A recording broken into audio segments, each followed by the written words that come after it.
Hello बच्चों, let us read the question and the question says starting with aniline and using suitable reagents outline the synthesis of 1,2,3 tribromobenzene।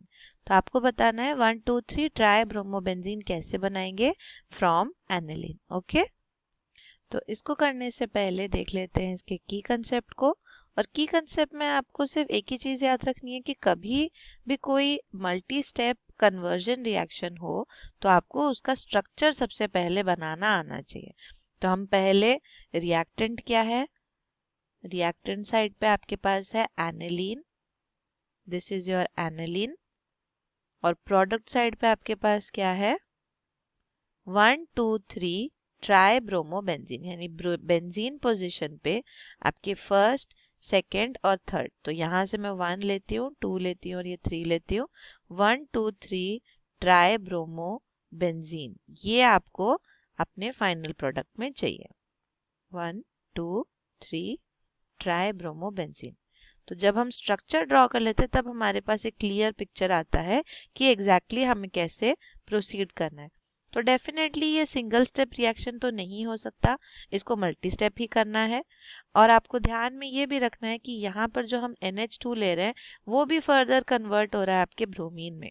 इसीलिए हमारा पहला step है कि initially 1 position और 3 position पे bromine लाएं, फिर जो सेकेंड पोजीशन पे आपके पास एनिलीन रहता है उसको हम रिमूव करवाएं। तो लेट अस स्टार्ट। तो सबसे पहले हम एनिलीन से पैरा नाइट्रो एनिलीन बनाएंगे। पैरा नाइट्रो एनिलीन बनाने का पर्पस ये है कि नाइट्रो एनिलीन बनाने के बाद जब आप ब्रोमिनेशन करवाएंगे तो वो उसके मेटा पोजीशन पे या NH2 के ऑर्थो पोजीशन पे आ जाएगा। तो करते हैं पहले एनिलीन के साथ NH2, इसमें आप डालते हैं एक protecting group CH3 C double bond O O C double bond O CH3। तो ये क्या है हम, तो एसिटिक एनाइड्राइड को हम डालेंगे पिरिडीन के साथ। तो पिरिडीन में आपने क्या डाला, एसिटिक एनहाइड्राइड के साथ डालते ही आपका जो NH2 ग्रुप है ये प्रोटेक्ट हो जाता है, यानी ये अब अपनी एक्टिविटी को रिड्यूस कर देगा। अब ऐसा क्यों किया जा रहा है, ऐसा करने का पर्पस ये है कि जब अब हम इसमें नाइट्रेशन करवाएंगे तो आपका सिर्फ सिंगल पैरा पोजीशन पे ही नाइट्रेशन होगा, ऑर्थो पोजीशन पे जो नाइट्रेशन होगा उसका बहुत ही माइनर प्रोडक्ट बनेगा और हम उसको रिजेक्ट कर सकते हैं। तो ये आपके पास क्या बन गया, एसिटा एनालिड। फर्दर आपने इसमें क्या करवाया, नाइट्रेशन, यानी HNO3 प्लस H2SO4, राइट। तो ये आपने करवाया और फिर आपके पास क्या हुआ, पैरा पोजीशन पे आपका मेजर प्रोडक्ट बन गया नाइट्रो का, और एज इट इज आपका NH2 वाला पार्ट कंसील होके रह जाता है। फिर फर्दर आप क्या करवाते हैं, फर्दर आप इसको अब अपने प्रोटेक्टिंग ग्रुप को रिमूव कराएंगे तो आप इसको हाइड्रोलिसिस करवाएंगे। तो नेक्स्ट पेज पे लिख लेते हैं इसका हाइड्रोलिसिस। तो यहाँ हम क्या करवा रहे थे, hydrolysis in acidic medium H2O। तो आपका जो प्रोटेक्टिव ग्रुप था वो अब रिमूव हो जाता है, तो ये NH2 बन जाएगा और नीचे NO2 ही था। तो अब हमारे पास क्या मिल गया, पैरा नाइट्रो एनिलीन।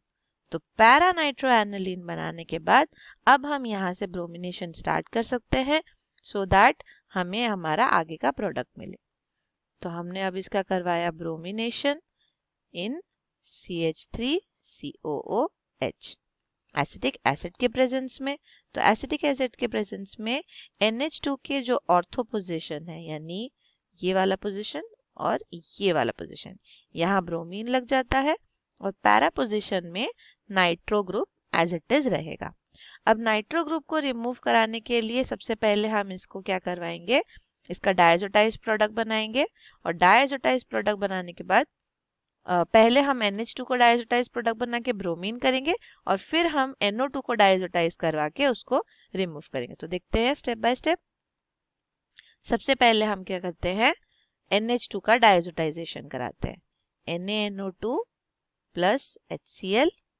तो आपका NH2 क्या कन्वर्ट हो जाता है बेंजीन डाइजोनियम क्लोराइड में, N2 plus Cl minus, bromine as it is लगे हुए थे तो वो रहेंगे, और नीचे आपका क्या लग जाता है NO2।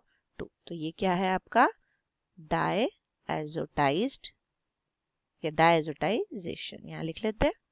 तो इसके बाद आपके पास क्या मिल गया, डायएजोटाइजेशन हो गया। तो अब आप इसमें कॉपर का ब्रोमीन यानी क्यूप्रस ब्रोमाइड ले लेंगे इन HBr।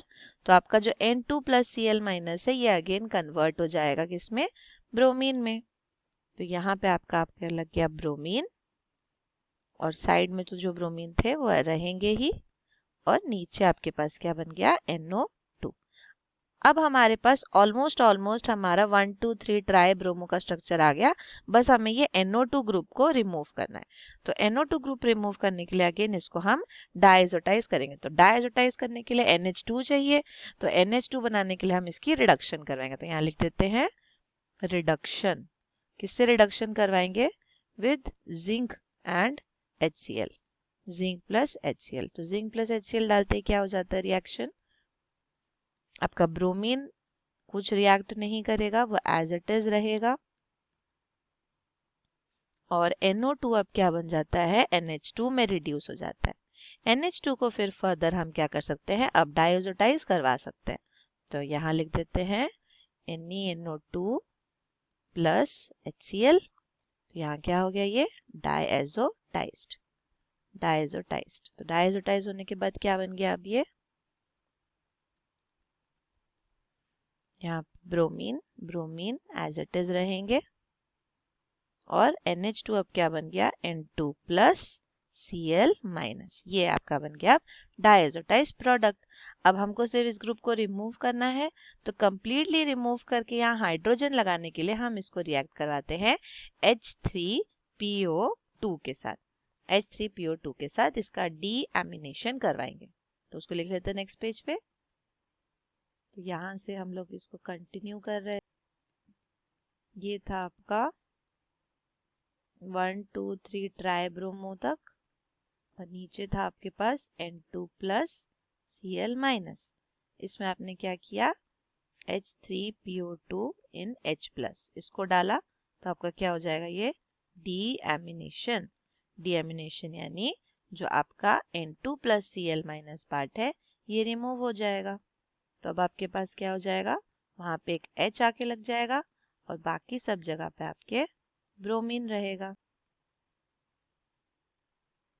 तो ये आपके पास है 1 2 3 ट्राई ब्रोमो बेंजीन। यही आपका फाइनल प्रोडक्ट है। तो देखते हैं हमारा आंसर कैसे प्रोसीड कर रहा है। सबसे पहले आप जो एनिलीन लेंगे, एनिलीन को प्रोटेक्ट करवा के एसिटाइनलेट बनाएंगे, और वहां से हम पैरा नाइट्रो एनिलीन बनाने के लिए प्रोसीड करेंगे। वंस हमारे पास पैरा नाइट्रो एनिलीन बन गया, तो पैरा नाइट्रो एनिलीन के हम क्या करवाएंगे, ब्रोमिनेशन, और हमारे पास ऑर्थो पोजीशन पे आपके क्या हो जाएगा, ऑर्थो पोजीशन पे आपके पास ब्रोमिनेशन हो जाएगा, ऑर्थो ब्रोमिनेशन होने के बाद अब हमें यहाँ पे बीच में भी एक ब्रोमीन चाहिए था, तो हम उसको डायजोटाइज करवा के एक और ब्रोमीन को ऐड करवाते हैं। जैसे हमने उसको डायजोटाइज किया, अब लास्ट में हमें ये NO2 रिमूव कराना है, तो हम इसकी रिडक्शन करवाएंगे। रिडक्शन करा के पहले NH2 बनाएंगे, फिर BDC बनाएंगे, एंड फिर फर्दर प्रोसीड करके आप उसकी डीएमिनेशन करके अपने फाइनल प्रोडक्ट पे पहुंच जाएंगे। So hope you understood it well. Best of luck.